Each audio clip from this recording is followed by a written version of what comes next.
Hi ಸ್ನೇಹಿತರೆ, welcome to my YouTube channel. ಗೃಹಲಕ್ಷ್ಮಿಯ 28ನೇ ಕಂತು ಬಿಡುಗಡೆಯಾಗಿ 5-6 ದಿನಗಳಾಗಿವೆ. ಆದರೂ ಸಹ 40% ಜನರಿಗೆ ಮಾತ್ರ ಹಣ ಖಾತೆಗಳಿಗೆ ಜಮಾ ಆಗಿತ್ತು. ಕಳೆದ 3-4 ದಿನಗಳಲ್ಲಿ ಸಾಕಷ್ಟು ಜಿಲ್ಲೆಗಳಿಗೆ ಹಣ ಬಿಡುಗಡೆ ಆಗಿದೆ. ಮಂಡ್ಯ, ದಾವಣಗೆರೆ, ಹಾಸನ ಸಾಕಷ್ಟು ಜಿಲ್ಲೆಗಳಿಗೆ ಹಣ ಖಾತೆಗೆ ಬಿಡುಗಡೆ ಆಗಿದೆ. 60-70% ಈಗಾಗಲೇ ಹಣ ಬಿಡುಗಡೆ ಆಗಿದೆ. ಕೆಲವೊಂದಿಷ್ಟು ಜಿಲ್ಲೆಗಳಿಗೆ ಮಾತ್ರ, ಅಂದರೆ ಕೊಡಗು, ಹಾವೇರಿ, ಶಿವಮೊಗ್ಗ ಜಿಲ್ಲೆ, ಮೈಸೂರು ಜಿಲ್ಲೆ, ಬಹುತೇಕ ಜಿಲ್ಲೆಗಳಿಗೆ ಹಣ ಇನ್ನೂ ಜಮಾ ಆಗಿಲ್ಲ. ಈಗಾಗಲೇ 2ನೇ ಹಂತದ ಹಣ ಬಿಡುಗಡೆ ಪ್ರಾರಂಭವಾಗಿದೆ. ಪೆಂಡಿಂಗ್ ಇರುವಂತಹ ಎಲ್ಲರಿಗೂ ಸಹ ಹಣ ಜಮಾ ಆಗುತ್ತೆ. ಇನ್ನೇನು ಮತ್ತೆ ಪೆಂಡಿಂಗ್ ಉಳ್ಕೊಂಡ್ರೆ 3ನೇ ಹಂತದಲ್ಲಿ ಹಣ ಬಿಡುಗಡೆ ಆಗೋ ಟೈಮಲ್ಲಿ ಜಮಾ ಆಗುತ್ತೆ. 3ನೇ ಹಂತದಲ್ಲಿ ಜಮಾ ಆಗಿಲ್ಲ ಅಂದ್ರೆ 90% ಮೇಲೆ ಹೆಚ್ಚು ಜನರಿಗೆ ಜಮಾ ಆಗಿದೆ. ಉಳ್ಕೊಂತಂದ್ರೆ 29ನೇ ಕಂತು ಬಿಡುಗಡೆ ಆಗೋ ಟೈಮಲ್ಲಿ ಬಿಡುಗಡೆ ಆಗುತ್ತೆ.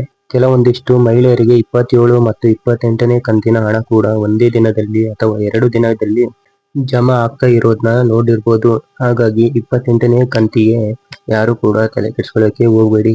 ದಯವಿಟ್ಟು ಎಲ್ಲರೂ ಕಾಯ್ತಾ ಇರಿ. ಬ್ಯಾಂಕ್ ಖಾತೆಗಳನ್ನ ಚೆಕ್ ಮಾಡ್ತಾ ಇರಿ. ಯಾವ ಟೈಮಲ್ಲಾದ್ರೂ ಬರಬಹುದು ನಿಮ್ಮ ಖಾತೆಗೆ. ಪ್ರತಿ ತಿಂಗಳು ಪೆನ್ಷನ್ ಪಡಿತಿರೋರಿಗೆ ಶಾಕಿಂಗ್. ಫೇಕ್ ಡಾಕ್ಯುಮೆಂಟ್ಸ್ ಕೊಟ್ಬಿಟ್ಟು ಯಾರೆಲ್ಲ ಲಾಭಗಳನ್ನು ಪಡ್ಕೊಂತಿದ್ದೀರಾ.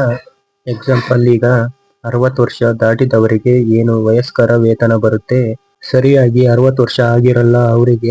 ಆದ್ರೆ ಆಧಾರ್ ಕಾರ್ಡ್ ಅಲ್ಲಿ ಡೇಟ್ ಆಫ್ ಬರ್ತ್ ಎಡಿಟ್ ಮಾಡ್ಬಿಟ್ಟು ಈ ಒಂದು ಯೋಜನೆಗೆ ಅರ್ಹರಿದ್ದೀವಿ ಅಂತ ಹೇಳಿ ಸಬ್ಮಿಟ್ ಮಾಡಿ ಆ ಒಂದು ಯೋಜನೆಯ ಲಾಭವನ್ನು ಪಡ್ಕೊಂತ ಇರ್ತಾರೆ.